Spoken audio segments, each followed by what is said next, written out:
Hi, it's Michael, clinical psychologist at Grove Psychology. We're continuing with our Tuesday book club.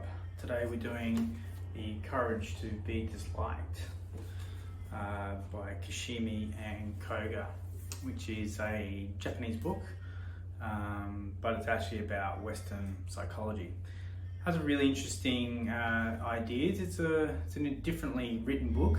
It's written as a conversation between two people, so you've got to try and get your head around that. But once you get into it, it's a really good read.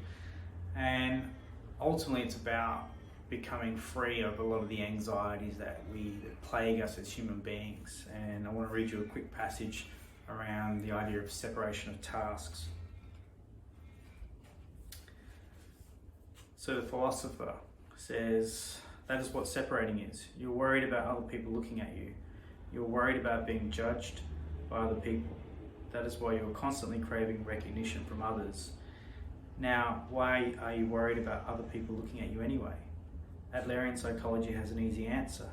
You haven't done the separation of tasks yet. You assume that even things that should be other people's tasks are your own.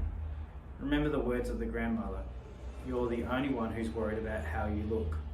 Her remark drives right to the heart of the separation of tasks. What other people think when they see your face, that is the task of other people, and it is not something you have any control over.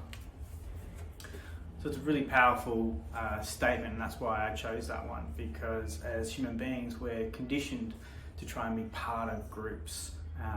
That, from a historical point of view, that meant safety, but our brain is still very much driven towards making sure that we're included. So we worry about what other people think about us.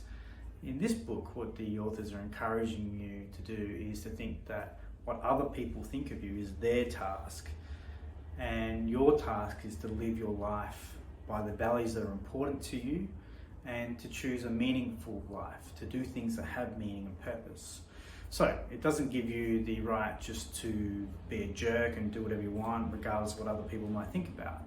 Again, it's coming back to what are the values? How do you want to live your life as a human being?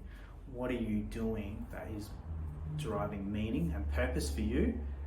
And once we've become this separation of task, what other people think about us, we start to live a life of freedom, not worrying about what other people may or may not think about us, having deeper connection with the people around us that we know, that we're comfortable with, but leaving it to them to manage their emotions about what they may or may not think about us. So it's a challenging idea, but it's a really, really important book, I think, and it goes through many different other aspects, which I might come back to in other series. But I thought this was a really nice one to start off with, this idea of the separation of tasks. So I hope you've got something out of that, and I'll see you next Tuesday.